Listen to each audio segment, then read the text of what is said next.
Hello, everyone. Welcome back to another video with On Point Politics, your number one stop for all things polling and election analysis in the United States. And today we are joined by Gold Crown Politics in a discussion for the 2024 presidential race and our new polling average, as well as kind of going over the fact that Trump's momentum is officially back in his column. Hit the like button and subscribe for more content just like this. And so, Gold Crown, go ahead and introduce yourself. Hey guys, Gold Crown Politics. I'm doing a video here with On Point Politics to discuss Trump's upward momentum in the 2024 election. We're going to look at a couple things like the betting odds as well as our current polling averages to show just that, how Trump is expanding his lead right now in this election.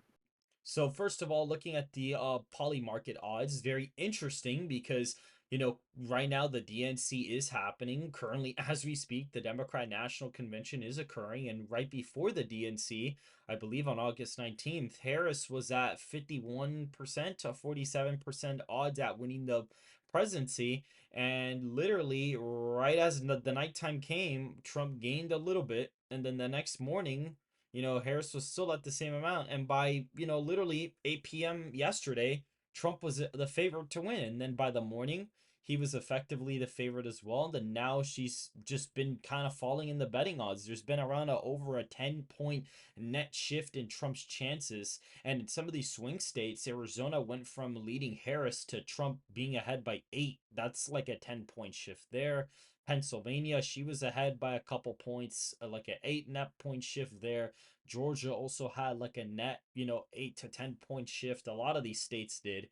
And that is definitely, more than likely, it's probably because of the fact that the DNC is pretty unimpressive. But there is another thing that is happening, which RFK is seemingly going to drop out of the presidential race right now. The odds of RFK Jr. endorsing Donald Trump have skyrocketed all the way up to just about 88% on Poly Market. So that is fairly interesting to see as of right now. And I wonder what Gold Crown Politics kind of thinks of this. He can go ahead and break down what possibly will happen with RFK, affecting this race, dropping out and endorsing Trump.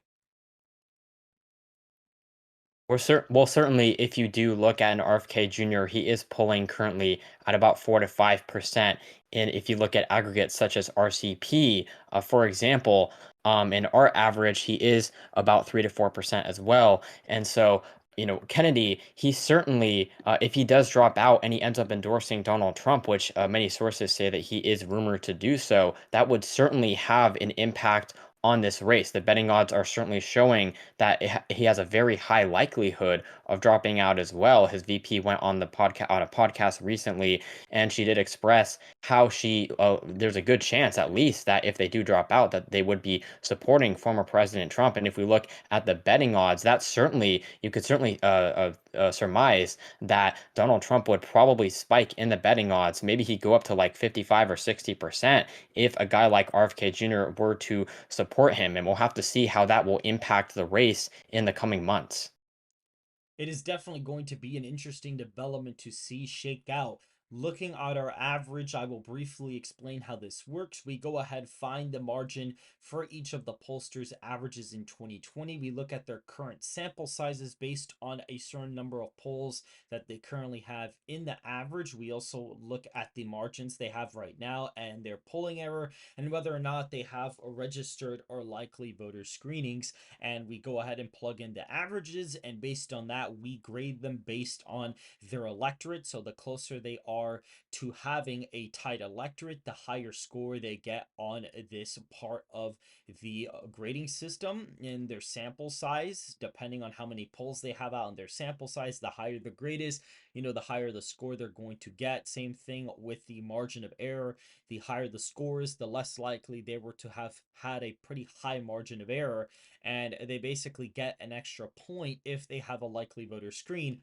And all of these scores are basically added up, and then the weights are applied to this weight scoring here, and we can see what's pretty cool about our grading system is that it is a dynamic grading system. It is not like the mainstream media pollsters, which simply grade pollsters, every year, every few years. The grades for pollsters are actually constantly changing and are graded on a curve. And the reason why I think this is more appropriate is because let's say Rasmussen is rated the best pollster, which in my opinion, me and Gold Crown Politics think that Rasmussen is the best pollster around. They do poll very interesting topics. They even poll on things like election fraud and very specific issues that voters would know about. They also look at the nightly data. They actually poll about 300 to 400 likely voters every night and show what is going on every single night that they collect data. So that is definitely interesting to see as well in the samples. But looking back here, let's say I think that Rasmussen is the best pollster, but they only have one poll in the aggregate the entire cycle. That's going to bring their weight down pretty significantly because of the fact that they're not representing much of the electorate since they have less polls out. And so that would definitely, if they would have only had one poll, Harris would actually be ahead in the average. But because they make up a decent amount of polls in the electorate right now, they have a slightly higher weight. And so, based on how many polls they have, their sample sizes, as well as where their average electorates are, pollsters' grades are constantly changing. And it basically, over time, once we basically get past the 2024 election, it will encourage pollsters to poll more frequently with higher sample sizes and try to actually match electorates properly to get a higher ranking in our system, because there is a competitiveness factor to the gradings, and I think that is a more appropriate way of doing it. And so right now, when we launched our average yesterday, Trump was at 46% to Harris's 44.3%.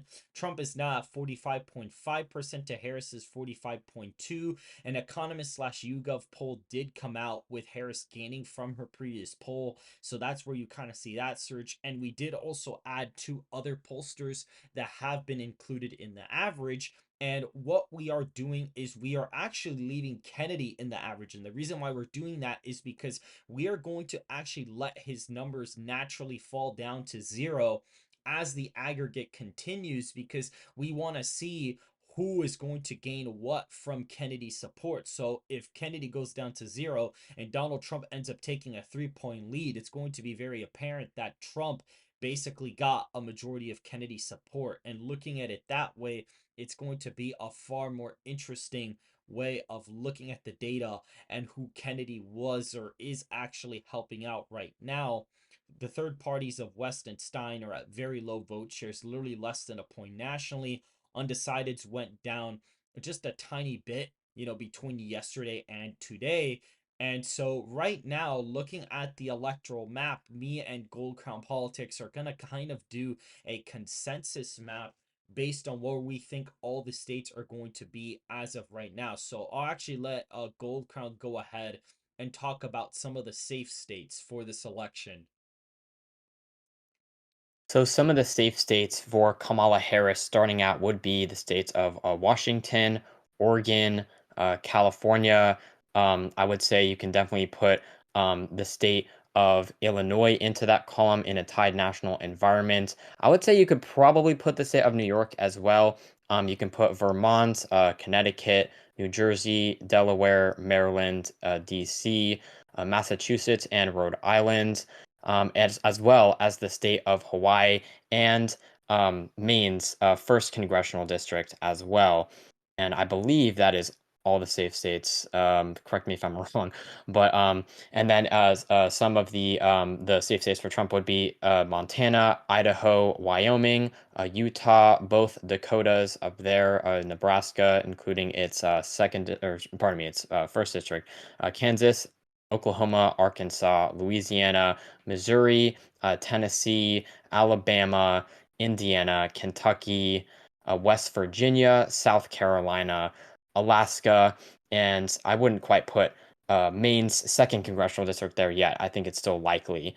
Um, but I could say, in perhaps in a tied national environment, we could probably put the states of Iowa as well as Ohio in the safe column. They might get there just barely. It depends how well Donald Trump does with the white vote this election cycle. But we can move on to or I'll kick it over to you. You can do the likely states for Trump. So the likely states for the former president right now would be the state of Florida, coming in at just about 14 points for him. Now, what's very interesting is that we actually did have a primary election yesterday for the state of Florida, and the electorate ended up being around R plus 14. And so, yes, we for this video, we are doing a consensus map based off of our national aggregate and being a tied national environment. But realistically, Donald Trump may be up in the popular vote by more, even if, because the electorate right now in Florida was R plus 14, and that isn't going to directly correlate to election day. It may be slightly less red, but the electorate's probably going to be more Republican than 2020. And we are also probably going to have Trump winning independent statewide. And so that could possibly push the state into the plus 15 column, but we will leave it in the likely Republican column. We also have the state of Texas in this column right now. Donald Trump more than likely is going to improve with Hispanic voters by a pretty decent amount, to the point where I actually think he's probably going to end up winning the state by about 9 or 10 points in a tied national environment. So it's really not going to trend anywhere from it did in 2020, possibly even trending a point back to the right. North Carolina would also be in this likely column for the former president at around, basically 6 to 8 points right now. Maine second congressional district would also be in this likely column at 12 to 14 points for the former president. That already gets him to 235 electoral college votes in this scenario. So I'm going to kick it over to Gold Crown for the likely Democrat states. So the likely Democratic states on this map would include the state of Minnesota. I think this one would be probably closer to about 5 for Kamala Harris in a tied national environment. Now, this state did trend to the left in 2020. You do have a lot of progressive voters in the Minneapolis suburban areas. And it is, traditionally speaking, a deep blue state, and so she would win that one by a likely margin. You could also probably put the state of Virginia in that category as well. Now, there was a poll that did come out that was it was the most accurate Virginia pollster back in 2020. So we could actually put that in the lean state, or the lean column, I would say. Right. Um, and we could also potentially put the state of New Hampshire in that column as well for Kamala Harris in the likely categorization. I would also say that this one, similar to Minnesota, typically votes with Minnesota in terms of the margins. They're pretty similar. And so I would probably say that she would win that state by over 5 percentage points in this election. I would also, let's look at the state of New Mexico. I think this one's probably going to be lean for Kamala Harris this cycle. We do see Donald Trump making pretty substantial gains with the Hispanic electorate, especially those of the working class. And you also have the issue of the border, which could be pushing that state slightly to the right. I don't think it's going to have a huge impact, but New Mexico, it does typically trend with the nation if you look at its historical trends. And so even if the nation shifts about 5 points to the right, which is what we're having, in a tied national environment, New Mexico, there's a very good chance, especially with the Hispanic gains that Donald Trump adds to his column, that the state could go lean for Kamala Harris. And also Colorado, yes, Colorado would be in the likely category. You do have a lot of liberal voters that are pushing the state to the left, especially a lot of white progressive voters. You do have a lot of California voters moving to the state and also pushing it to the left. It did trend very heavily to the left in the 2020 election cycle, and both On Point Politics and myself would agree that the state is still trending to the left. Now I will kick it back to On Point Politics to go to the lean states in this forecast. And so, no, yeah, it is pretty interesting what Gold Crown said, because it is true. Colorado actually, in fact, is the only state in the entire nation that in the past 4 years that's actually netted Democrat registration. So that is pretty interesting. So there's a possibility Harris possibly wins the state by over 10, even in a tied electorate. Now, looking at Georgia, this is interesting. I would say, depending on Trump's, African American turnout, he could win it by over 5. But I think with Harris, being tied in the aggregate, possibly a 3 to 4 point victory would be on the horizon for Kamala Harris in this scenario as of right now. I just see the state, right now, I just think it's too trending too much to the left for it to be over 5 points, even in a tied electorate right now. Donald Trump is probably going to improve in the Atlanta suburbs there, so that is going to be somewhat interesting to see how that shakes out and may possibly do better in the rural areas. Now, what we'll do is we'll kind of take turns back and forth between the rest of these states. Gold Crown, go ahead and do Maine at large. So the state of Maine at large, this was a 9 point victory for Joe Biden back in the 2020 election cycle. In a tied national environment, it would probably be in the lean categorization for Kamala Harris. I just don't see how Trump could realistically flip this state. It does have two electoral votes, not much, but Donald Trump, it would be very difficult for him to flip this. You do have a lot of white progressive voters. The state electorate is about like 90 to 95% white. And Donald Trump in the crosstabs, he is performing the least well with white voters if you look at the shift from 2020 amongst every racial group. And so it is going to be very difficult for Donald Trump to pick off that state, but I'll put it in the lean Democratic column as of right now.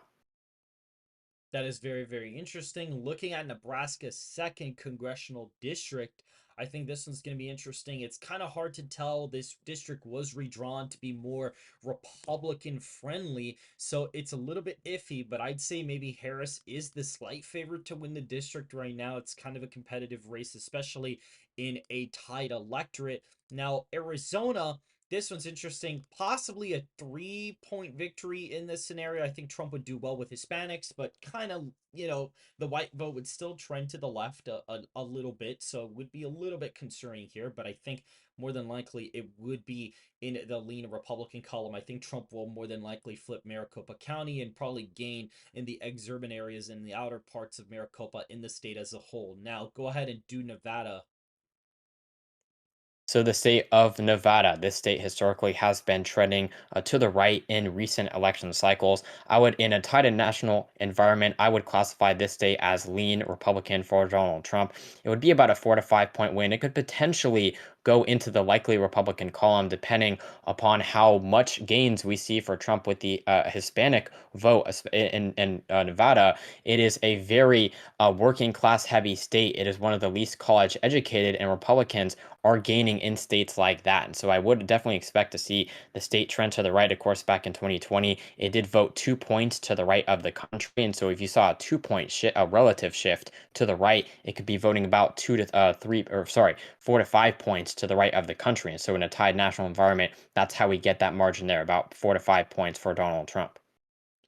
And now, finally, the Rust Belt Trio, which has all voted together since the 1992 presidential election.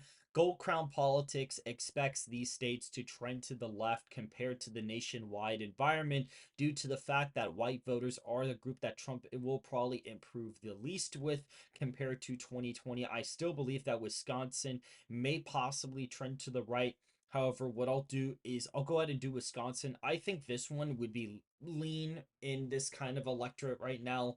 I think that possibly Donald Trump could potentially win it by more than this, even in a tight electorate, considering that the state's electorate was R+5 back in 2020.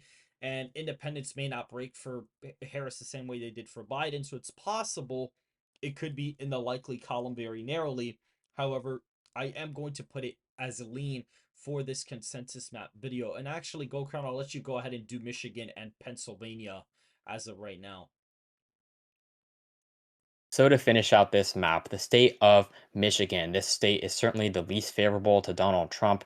If you look at the past state margins within the state of Michigan, it was +3 for Biden back in 2020. It was the furthest left state in the Rust Belt. I think you can still put this in the lean Republican column. It certainly is the closest to tilt, I would say. Donald Trump he certainly performs the least well here compared to the other Rust Belt states. I would say this state is about a 1 to 2 point win for Donald Trump in a tied national environment. I do believe, as On Point said earlier, that the Rust Belt swing states will trend to the left. I think it does depend how well Donald Trump is doing with white voters, but I do think that he is going to do very well in the rural areas. He will continue to max out in those rural counties, and he will potentially do a little bit better in the urban counties as well.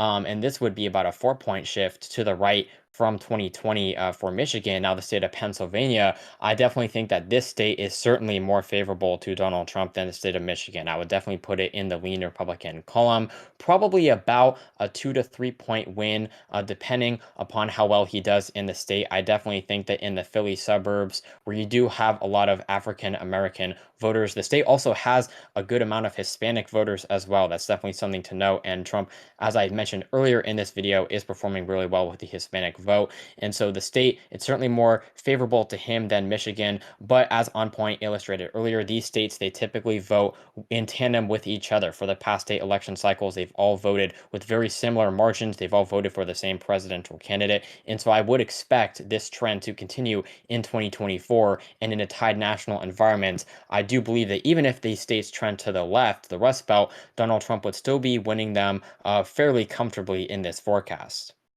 And all right, guys, that wraps up the map here. So, guys, make sure if you want to see more content just like this, hit the like button and subscribe. Make sure to go ahead and subscribe to Gold Crown Politics. I will put the link in the description down below if you haven't already. And Gold Crown, you have anything to say as well?